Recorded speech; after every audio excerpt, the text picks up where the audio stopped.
Hi, I'm Sue. Thank you for joining me for today's Bible reading for September 25th. Today I am reading the entire book of Micah. I should say the little book of Micah, chapters 1 through 7. It's read in one sitting in the Bible reading schedule for today because it is so short. This is Micah's declarations of what he saw concerning Samaria and Jerusalem. Now, Samaria was the capital of the kingdom of Israel in the north, and Jerusalem is the capital of Judah in the south. Just so you can have a little geographical visual there.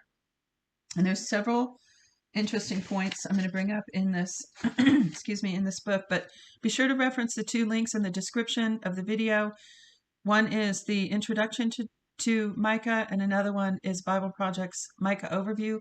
They're both short, just a short explanation of the book, which helps understand it. They're fun and they're interesting and they're not too time consuming. So those will help. You may want to listen to them before you listen to this video. So this is Micah 1 through 7, World English Bible. Yahweh's word that came to Micah the Morashite in the days of Jotham, Ahaz, and Hezekiah, kings of Judah, which he saw concerning Samaria and Jerusalem. Coming judgment on Israel.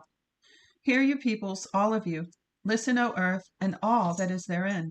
And let the Lord Yahweh be witness against you, the Lord from his holy temple. For behold, Yahweh comes out of his place and will come down and tread on the high places of the earth. The mountains melt under him and the valleys split apart, like wax before the fire, like waters that are poured down a steep place. All this is for the disobedience of Jacob and for the sins of the house of Israel. What is this disobedience of Jacob? Isn't it Samaria? And what are the high places of Judah? Aren't they Jerusalem? So there's the two capitals again. Samaria and Jerusalem. And this was about wealth and greed, corrupt prophets, corrupt leaders of Israel, and justice favoring the rich. Sound familiar? Verse 6, Therefore I will make Samaria like a rubble heap of the field, like places for planting vineyards. I will pour down its stones into the valley, and I will uncover its foundations. All her idols will be beaten to pieces, and all her temple gifts will be burned with fire, and all her images I will destroy. For of the hire of a prostitute has she gathered them, and to the hire of a prostitute shall they return. Micah's lament. Verse 8. For this I will lament and wail. I will go stripped and naked. I will howl like the jackals, and moan like the daughters of owls. For her wounds are incurable, for it has come even to Judah. It reaches to the gate of my people, even to Jerusalem. Don't tell it in Gath. Don't weep at all. At Beth Ophrah, I have rolled myself in the dust. Pass on, inhabitant of Shaphir, in nakedness and shame. The inhabitant of Zaanan won't come out. The wailing of Beth Ezel will take you from his protection. For the inhabitant of Maroth awaits anxiously for good, because evil has come down from Yahweh to the gate of Jerusalem. Harness the chariot to the swift steed, inhabitant of Lachish. She was the beginning of sin to the daughter of Zion, for the transgressions of Israel were found in you. Therefore you will give a parting gift to Moresheth-Gath. The houses of Achzib will be a deceitful thing to the kings of Israel. I will yet bring to you, inhabitant of Mareshah, him who will possess you. He who is the glory of Israel will come to Adullam. Shave your heads and cut off your hair for the children of your delight. Enlarge your baldness like the vulture, for they have gone into captivity from you. Oppressors judged. Woe to those who devise iniquity and work evil on their beds. When the morning is light, they practice it, because it is in the power of their hand. They covet fields and seize them, and houses and take them away. They oppress a man and his house, even a man and his heritage. Therefore Yahweh says, Behold, I am planning against these people a disaster, from which you will not remove your necks, neither will you walk haughtily, for it is an evil time. In that day they will take up a parable against you and lament with a doleful lamentation, saying, We are utterly ruined. My people's possession is divided up. Indeed, he takes it from me and assigns our fields to traders. Therefore you will have no one who divides the land by lot in Yahweh's assembly. Verse 6. God's word rejected. Don't prophesy, they prophesy. Don't prophesy, they prophesy. Don't prophesy about these things. Disgrace won't overtake us. Okay, so that's the false prophecy. Nothing's going to happen. It's going to be all good, even though God is decreeing destruction. These false prophets are saying it's all good. So reading that little part again. Don't prophesy about these things. Disgrace won't overtake us. Shall it be said, O house of Jacob, is Yahweh's spirit angry? Are these his doings? Don't my words do good to him who walks blamelessly? But lately my people have risen up as an army. You strip the robe and clothing from those who pass by, without a care, returning from battle. You drive the women of my people out of their pleasant houses, and their young children you take away my blessing forever. From their young children you take away my blessing forever. Arise and depart, for this is not your resting place, because of uncleanness that destroys, even with a grievous destruction. If a man walking in a spirit of falsehood lies, I will prophesy to you of wine and of strong drink. He would be the prophet of this people. The remnant regathered. I will surely assemble. This is a little 2 verses of hope here, future hope. Verse 12. It's Micah 2:12. I will surely assemble Jacob, all of you. I will surely gather the remnant of Israel. I will put them together as the sheep of Basra, as a flock in the middle of their pasture. They will swarm with people. He who breaks open the way goes up before them. They break through the gate and go out, and their king passes on before them, and Yahweh at their head. Unjust leaders judged. I said, please listen, you heads of Jacob and rulers of the house of Israel. Isn't it for you to know justice? You who hate the good and love the evil, who tear off their skin and their flesh off from their bones, who also eat the flesh of my people and peel their skin from off them, and break their bones and chop them in pieces as for the pot, and as meat with the cauldron. Then they will cry to Yahweh, but he will not answer them. Yes, he will hide his face from them at that time, because they made their deeds evil. False prophets judged. Yahweh says concerning the prophets who lead my people astray, for those who feed their teeth, I'd like to know what that expression means. For those who feed their teeth, they proclaim peace, and whoever doesn't provide for their mouths, they prepare war against him. Therefore night is over you with no vision, and it is dark to you, that you may not divine, and the sun will go down on the prophets, and the day will be black over them. The seers shall be disappointed, and the diviners confounded. Yes, they shall all cover their lips, for there is no answer from God. But as for me, I am full of power by Yahweh's Spirit, and of judgment and of might, to declare to Jacob's disobedience and to Israel his sin. Zion's destruction.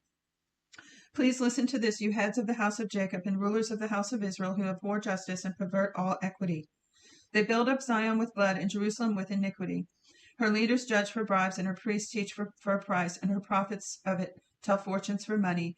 Yet they lean on Yahweh and say, isn't Yahweh among us? No disaster will come on us. Therefore Zion, for your sake, will be plowed like a field. Now, you know a lot of this when they heard this word, how could he have said it? He could have said it audibly. So I don't know if you know from the history or the research or the scholarly writings, but if he said it audibly before them, if he told it to a scribe who wrote it down, or if he gave it to a messenger who took it to them and read it to them, when they were hearing it, they knew what he was talking about. They did. Just like when Moses went before Pharaoh, just like when,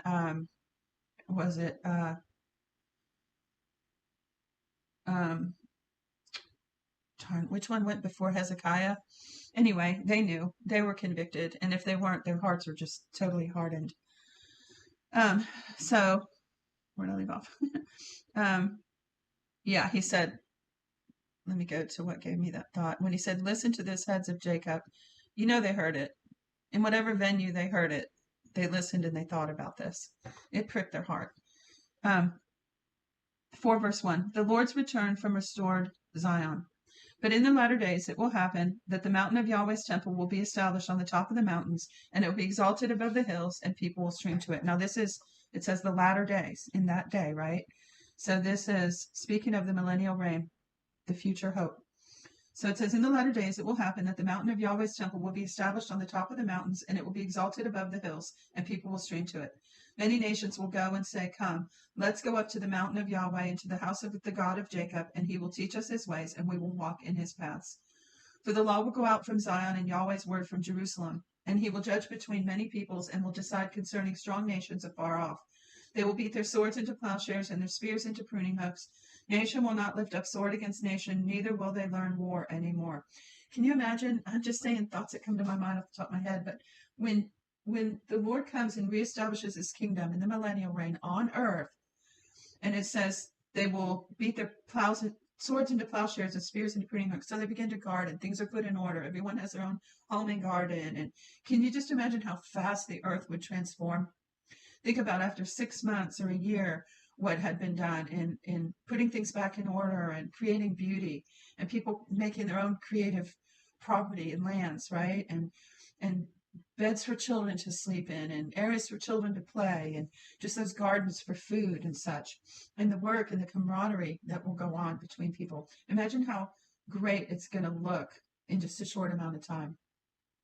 So it says, but they will sit every man under his vine and under his fig tree, and no one will make them afraid.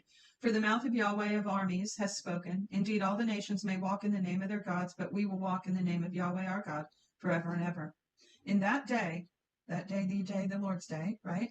In that day, says Yahweh, I will assemble that which is lame, and I will gather that which is driven away, and that which I have afflicted. I will make that which was lame a remnant, and that which was cast far off a strong nation. And Yahweh will reign over them on Mount Zion from then on forever. You, tower of the flock, the hill of the daughter of Zion, to you it will come. Yes, the former dominion will come, the kingdom of the daughter of Zion. Of Jerusalem. Verse 9, from exile to victory. Now why do you cry aloud? Is there no king in you? Has your counselor perished, that pains have taken hold of you as a woman of travail?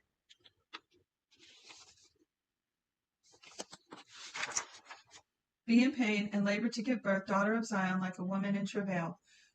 For now you will go out of the city and will dwell in the field and will come even to Babylon.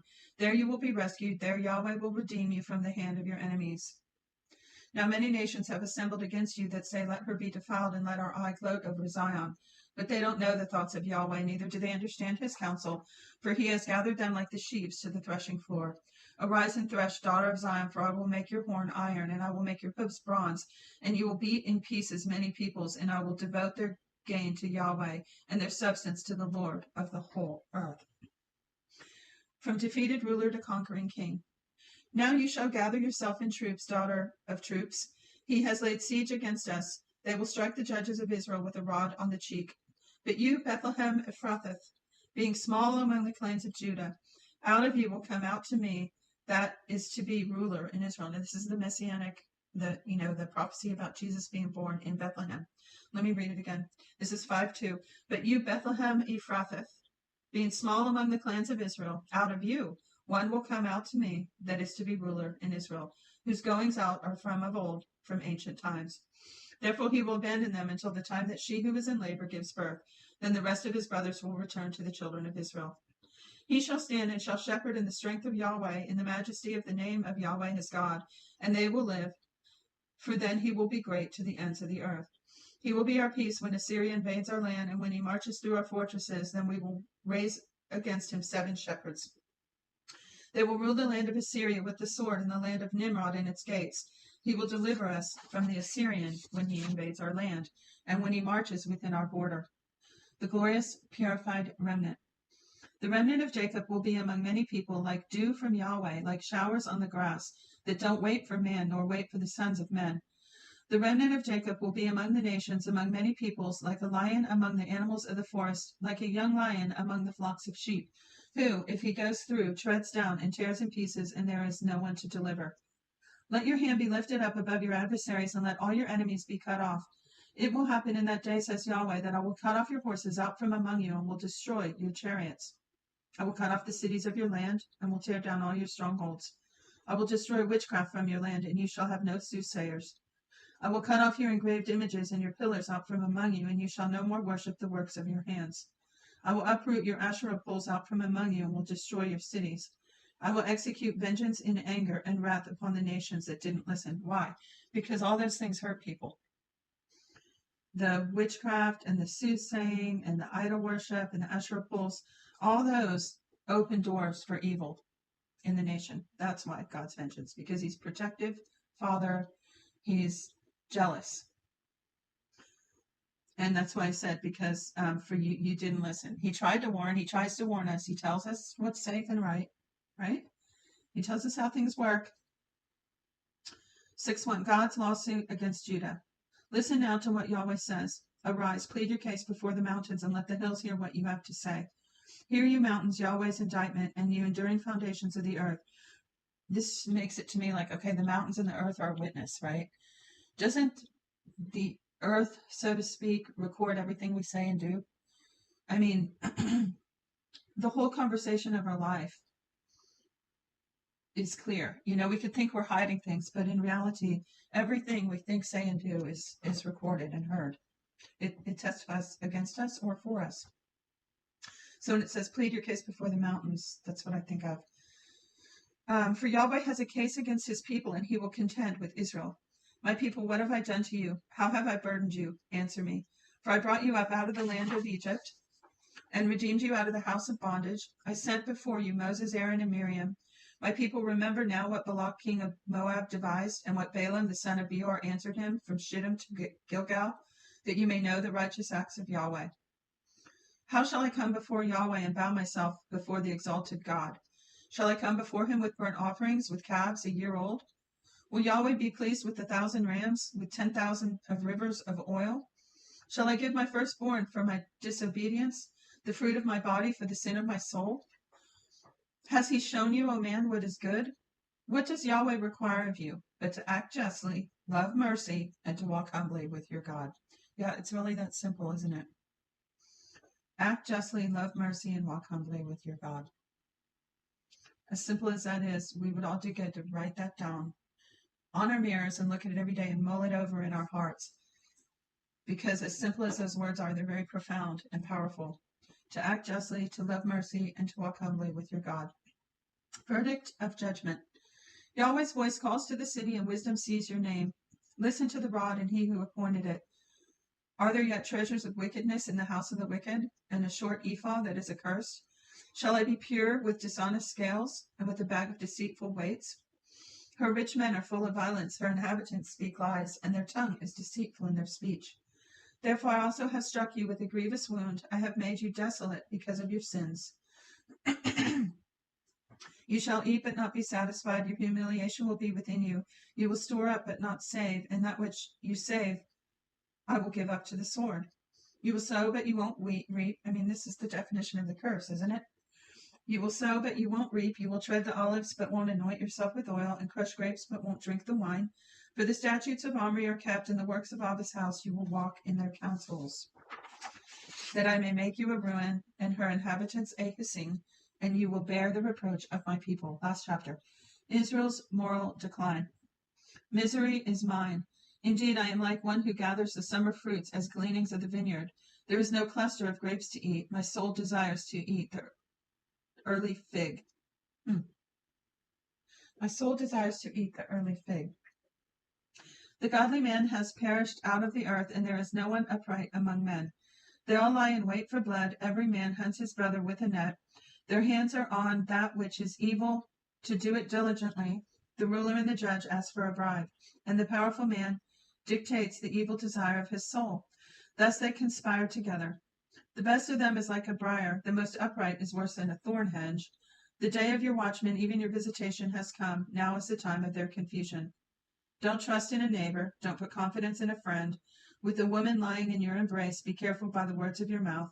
For the son dishonors the father, the daughter rises up against her mother, the daughter-in-law against her mother-in-law, and a man's enemies are the men of his own house. But as for me, I will look to Yahweh, and I will wait for the God of my salvation. My God will hear me. A lot of thoughts are coming to mind, but I don't want to make this too much longer today. Well, I'll just say that one thing. This whole thing about not trusting your neighbor or friend and lovers and family, I see that all over the place in our community. I mean, this chapter is about Israel's moral decline. We see that in our society every day.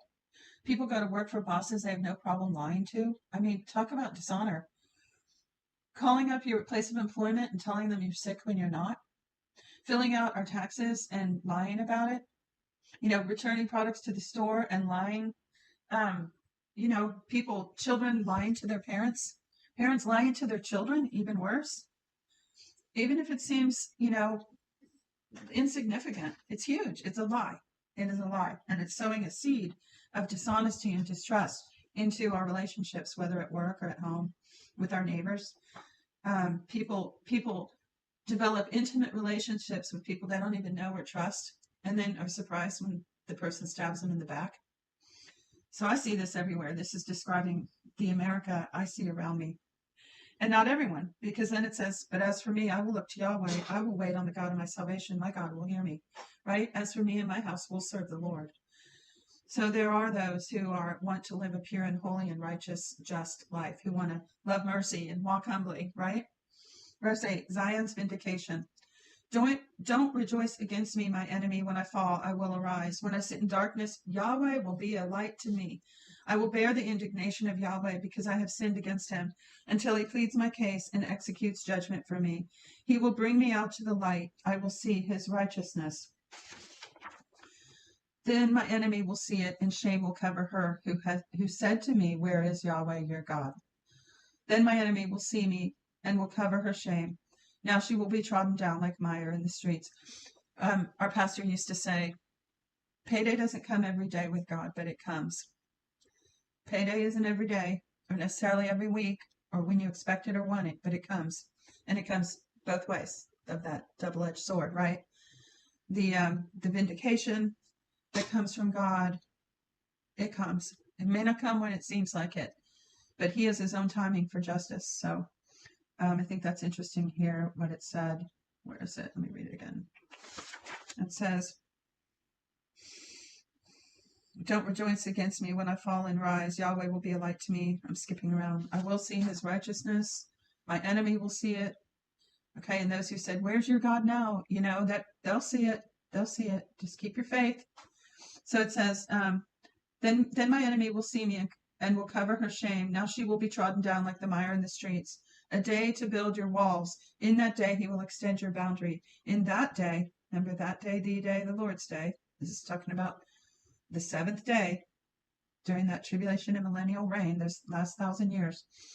A day to build your walls. In that day he will extend your boundary. In that day they will come to you from Assyria and the cities of Egypt, and from Egypt to the river, from the sea to sea and mountain to mountain. Yet the land will be desolate because of those who dwell therein, for the fruit of their doings. Micah's prayer answered.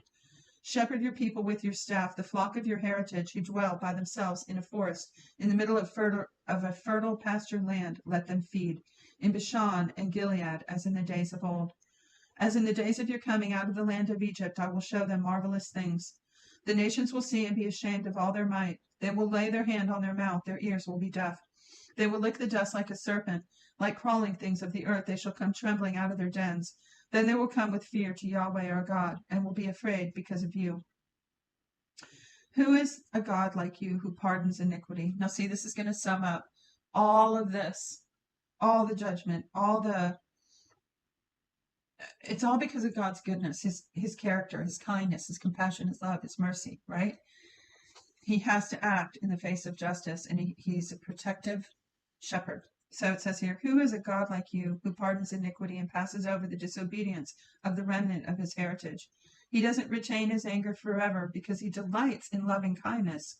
He will again have compassion on us. He will tread our iniquities underfoot, and you will cast all their sins into the depths of the sea.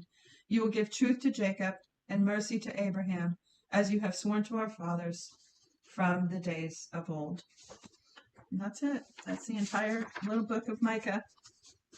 Again, make sure to, feel free to comment any thoughts or ideas or, interests that you want to add to the broadcast. Be sure to notice that there are some links in the comments for a World English Bible if you want to purchase a copy of that. Like I said, it's new to me for when I started this particular reading series, and I'm really enjoying getting to know this version. And there's another really neat Bible tool down there. Also check the description of the YouTube video for the links for those introduction to the book of Micah.